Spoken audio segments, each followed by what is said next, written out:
اسلامی پاکستان محترم جناب حافظ نعیم الرحمان صاحب نے پہلے مرحلے میں لیاقت پارک مری روڈ راول منڈی میں ایک عظیم شان عوامی دھرنا کیا گیا ہے جو آج چھٹے روز جاری ہے۔ دھرنے کے اغراض و مقاصد کے حوالے سے جماعت اسلامی نے جو مطالبات رکھے ہیں وہ سراسر عوامی مطالبات ہیں، عام عوام کی آواز ہے۔ اس وقت بجلی کے بل عوام کے لیے سہانی رخ بن چکے ہیں۔ بجلی کے بل میں ظالمانہ ٹیکسز، انتہائی بے رحمانہ سیس، IPPs کے نام پر کیپیسٹی چارجز، یہ سب عوام کی جیبوں پر ڈاکہ ڈال کر وصول کیے جاتے ہیں۔ 40 کے قریب خاندان ہیں جن کی IPPs ہیں اور جو 24 کروڑ عوام کا خون نچوڑ رہے ہیں۔ کیپیسٹی چارجز کے نام پر اب تک 6000 ارب سے زیادہ روپے وصول کیے جا چکے ہیں۔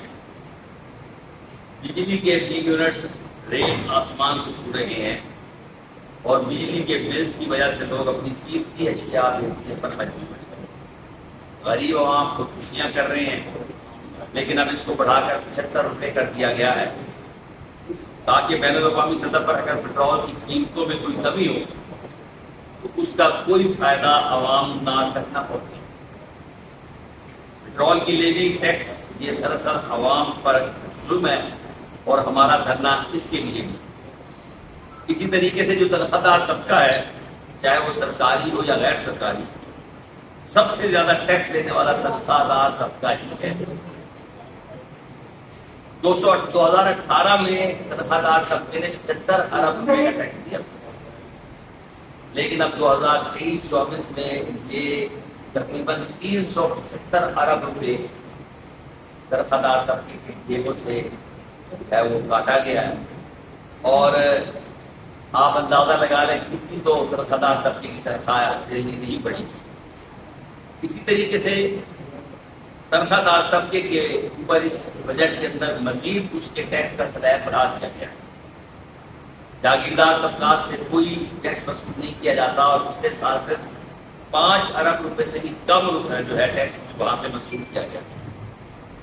تنخواہ دار طبقے کا جو ٹیکس سلیب بڑھایا گیا ہے، اس سے تنخواہیں اگر بڑھ بھی جائیں تب بھی ٹیکس اتنے کٹ جاتے ہیں کہ ٹیک ہوم سیلری میں مزید کمی آ گئی۔ اس طریقے سے عوام کے لیے بجلی کے ظالمانہ سلیب ریس 200 یونٹ کے بعد صرف 1 یونٹ اضافے میں تقریباً بجلی کے بل میں 5 سے 7 ہزار روپے کا اضافہ ہو جاتا ہے، اور پھر یہ ظالمانہ اضافہ اگلے 6 ماہ تک جاری رہتا ہے۔ یہ ظلم کا نظام ہے اور اسی ظلم کے نظام پر حکمران عیاشیاں کر رہے ہیں۔ اس وقت صورتحال یہ ہے کہ دالوں کی قیمت میں ٹیکسز بڑھا دیے گئے، دودھ، چینی، چاول، آٹا، ضروری ادویات کے علاوہ تمام ضروری اشیاء پر قیمتوں پر ٹیکس لگائے گئے ہیں۔ غلہ منڈیاں پورے پاکستان کے اندر آج سے 3 روزہ ہڑتال پر ہیں، اور ہم غلہ منڈیوں کے جو تاجر ہیں ان کی اس ہڑتال کی حمایت کرتے ہیں۔ جماعت اسلامی نے یہ دھرنا اس لیے دیا ہے تاکہ عوام کو ریلیف دیا جائے۔ جماعت اسلامی عوام کے حقوق کی جنگ لڑ رہی ہے۔ اس دھرنے کے حوالے سے جو سب سے زیادہ تکلیف دہ پہلو ہے کہ حکومت وقت نے عوام کی مطالبات ماننے کی بجائے اس دھرنے کو ناکام بنانے کے لیے اس کے ہتھ کنڈے استعمال کرنا شروع کیا۔ اسلام آباد کی تمام شاہراہوں پر کنٹینر لگا کر اسلام آباد اور راول منڈی کو کنٹینر استان بنا دیا۔ دھرنے کے شرکا میں تو دھرنے سے شریک ہونے سے روکنے کے لیے تمام راستے محفوظ کر دیے گئے۔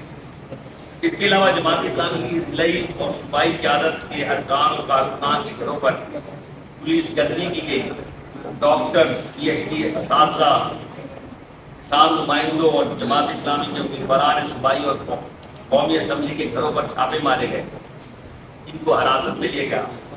ضلع ملتان سے 15 سے زائد قائدین و کارکنان، ان کے لواحقین اور ملازمین کو حراست میں لیا گیا، جن میں ضلعی جنرل سیکرٹری جناب پروفیسر علی اصغر سلیمی صاحب، صدر کسان بورڈ جناب شہزادہ باب الرحمان صاحب اور جماعت اسلامی کی 224 کے فلمباز شاہد محمود خان بلوچ بھی شامل ہیں۔ اور پولیس اور صوبائی اور ضلعی انتظامیہ کی موکلاٹ کی یہ حد ہے کہ ساری دنیا جانتی ہے کہ الخدمت فاؤنڈیشن یہ خدمت کرنے والا ادارہ ہے.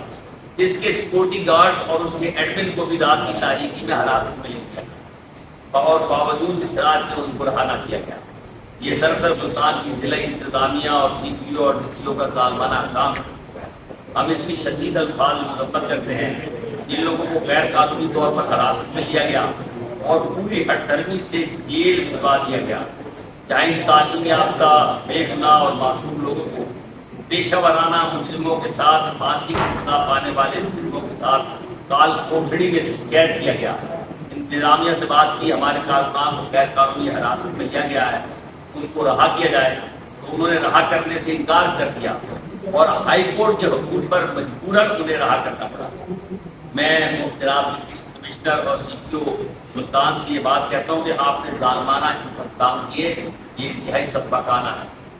میں پورے بیوروکریسی کے ضلعی نمائندوں کو متنبع کرتا ہوں کہ آپ عوام کی ملازم ہیں, آپ ہمارے حکمران نہیں ہیں. آپ ہمارے دیے ہوئے ٹیکسوں سے تنخواہیں اور مراحات وصول کرتے ہیں. اور یہ بھی متنبع کرتا ہوں کہ اگر آئندہ اس طرح کا کوئی عمل کیا گیا اور کسی بے گناہ شخص کو عوام کے حقوق کی بات کرنے پر غیر قانونی اور ظالمانہ اقدام کر کے اس کے گھر سے حراست میں لیا گیا, تو پھر ان صاحبان کو بھی, جو کہ اصل میں تو عوام کے خاطر ملازم ہیں, وہ ہم انہیں آرام دہ گھروں اور دفاتر میں بیٹھنے نہیں دیں. میں ان کو متنبع کرتا ہوں کہ شاہ سے زیادہ شاہ کے وفادار بننے کی کوشش مت کریں. آپ ہمارے ملازم ہیں. اس ملک اور اس سیاست کے اصل حکمران عوام ہیں. عوام کو عزت دیں, عوام کا احترام کریں اور عوام کے حقوق کا خیال رکھیں. اور اگر تم یہ نہیں کرو گے تو تم بھی آرام دہ گھروں اور دفاتر میں نہیں بیٹھ سکتے.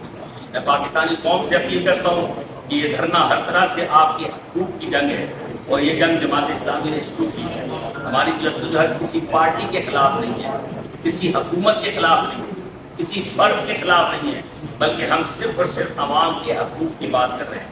یہ دھرنا ہر طبقے کا نمائندہ ہے, پیپلز پارٹی کے کارکنان ہوں, مسلم لیگ, پی ٹی آئی یا کسی بھی مذہبی یا لسانی گروہ کے کارکنان ہوں, تاجر ہوں, مزدور, کسان ہوں یا صنعت کار ہوں, جماعت اسلامی سب کے حقوق کی جنگ لڑ رہی ہے. عوام کے حقوق کی جنگ انشاءاللہ تعالی جماعت اسلامی مستقل بنیادوں پر اپنے بڑے عوامی ایجنڈے کے ساتھ جاری و ساری کرے گی.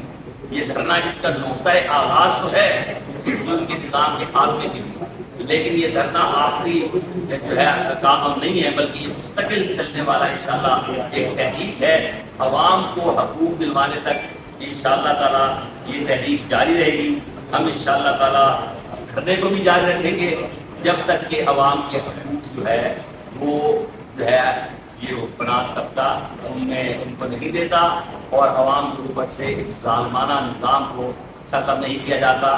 جماعت اسلامی عوام کے حقوق کے لیے جہاد کرتی رہے گی. بہت